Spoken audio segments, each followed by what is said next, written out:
ওরা কিন্তু প্রথম থেকেই স্লোগান দিত যে ভারত তেরে টুকরে হোঙ্গে ইনশাআল্লাহ ইনশাআল্লাহ।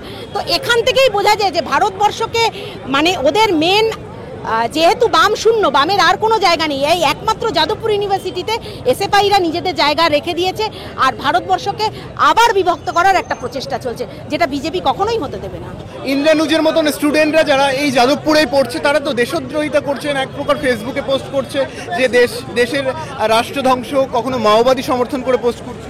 না, ইন্দ্রানুজ যেহেতু প্রথম বর্ষে পড়ে এবং সে প্রথম যাদবপুরের মতো একটা ক্যাম্পাসে এসে পড়েছে, আমি ইন্দ্রানুজকে তো অবশ্যই তিনি যদি রাষ্ট্রদ্রোহিতার কথা বলে থাকেন তার এগেনস্টে যা যা আইনানুগ ব্যবস্থা তার কথা বলবো, কিন্তু এই ইন্দ্রানুজের মাথাতে কে রয়েছে, কোন বামপন্থী এবং অতি বামপন্থী সংগঠনের মাথাতে যারা বসে আছেন তাদেরকে ধরতে হবে।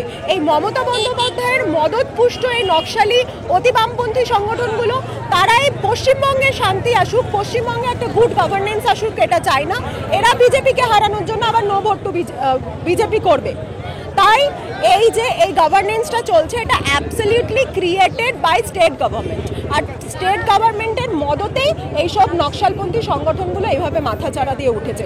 তার সঙ্গে আবার একটা কথা মনে করিয়ে দেব, সে যেই হোক, শিক্ষামন্ত্রীর গাড়ির তলায় পিষে যাচ্ছে একটা ছাত্র, এটা অত্যন্ত লজ্জার। কিন্তু একটা প্রশ্ন আমাকে বলুন, যারা স্টুডেন্ট তারা কি এভাবে ভাঙচুর, আগুন ধরিয়ে দেওয়ার মতন ঘটনা কি ঘটানো উচিত ছিল? অনুভবপ্রীত, যদি ক্যাম্পাসের মধ্যে একটা গুড গভর্নেন্স না থাকে তাহলে এটা হবে, এটা অ্যাবসলিউটলি আ গভর্নেন্স ফেলিয়ার। উপাচার্য কি করছিলেন, তার ল অ্যান্ড অর্ডার তার হাতে কেন নেই? শিক্ষা প্রতিষ্ঠানে তো পুলিশ দলবল গিয়ে রেডে করে শান্তি স্থাপনা করবেন না, আইন ব্যবস্থা প্রয়োগ করবেন না? উপাচার্য কি করছেন? এর উত্তর তো দিতে হবে, এর উত্তর শিক্ষামন্ত্রীকে দিতে হবে প্রথমে। তার রাজ্যের একটা 5 তারা বিশ্ববিদ্যালয়, তার মধ্যেই ঘটনা ঘটছে, এই দায়িত্ব শিক্ষামন্ত্রীকেও নিতে হবে। এরা দেশের লোকই নয়, দেশের নাগরিকই না, আমি মনে করি না। যারা দেশের বিরুদ্ধে, যারা জাতীয় পতাকা উল্টো লাগায়, তারা মানুষ।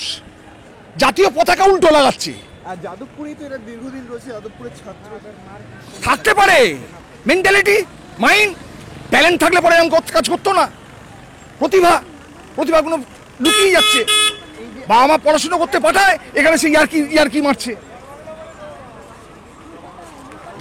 যাদবপুর বিশ্ববিদ্যালয় পড়াশোনার জায়গা, এটা ইয়ারকির জায়গা নয়, নাটকের রঙ্গমঞ্চ নয়, এটা সিনেমার হল নয়, খেলার মাঠ নয়। সেখানে শিক্ষামন্ত্রী গেলেন, তিনি আক্রান্ত হলেন, এর আগে বাবুল সুপ্রিম গেলেন, তিনি আক্রান্ত হলেন, কি বলবেন? দেখুন, এই যে যাদবপুর ইউনিভার্সিটিটা আলটিমেটলি একটা ক্রিমিনালের আখাড়া তৈরি হয়েছে। এখানে পড়াশুনো কতদূর কি হয়তো একটু সন্দেহই আছে, কিন্তু এখানে যেটা মানে এখন যেটা চলছে, এই যে ভোট নিয়ে যে একটা হাঙ্গামা তৈরি হলো, এটা কিন্তু আলটিমেটলি বামদের শূন্য থেকে একটু উঠে আসার একটা প্রচেষ্টা। আমি এটুকুই বলতে পারি, বামরা শূন্য ছিল, আছে এবং থাকবে আগামী দিনে। আগামী দিনে যদি সরকার করে, তাহলে বিজেপি 2026-এ সরকার করতে চলেছে। এই যে একেবারে কলেজ প্রতিষ্ঠান, সেখানে দাঁড়িয়ে দেশদ্রোহের মতন একেবারে মাও সমর্থকরা থাকছেন একেবারে প্রকাশ্যে, কি বলবেন? দেখুন, এটা তো আজকে নতুন নয়। এসএফআই সবসময় প্রথম থেকে আমরা যেভাবে দেশটাকে আবার আমরা মানে এই যে বাংলা যে ভাগ হয়েছিল, সেই বাংলাটাকে একসঙ্গে জোড়ার চেষ্টা করছি। ওরা কিন্তু প্রথম থেকেই স্লোগান দিত যে ভারত তেরে টুকরে হোঙ্গে ইনশাআল্লাহ ইনশাআল্লাহ।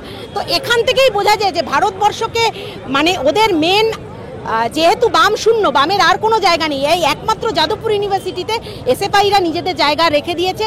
আর ভারতবর্ষকে আবার বিভক্ত করার একটা প্রচেষ্টা চলছে, যেটা বিজেপি কখনোই হতে দেবে না।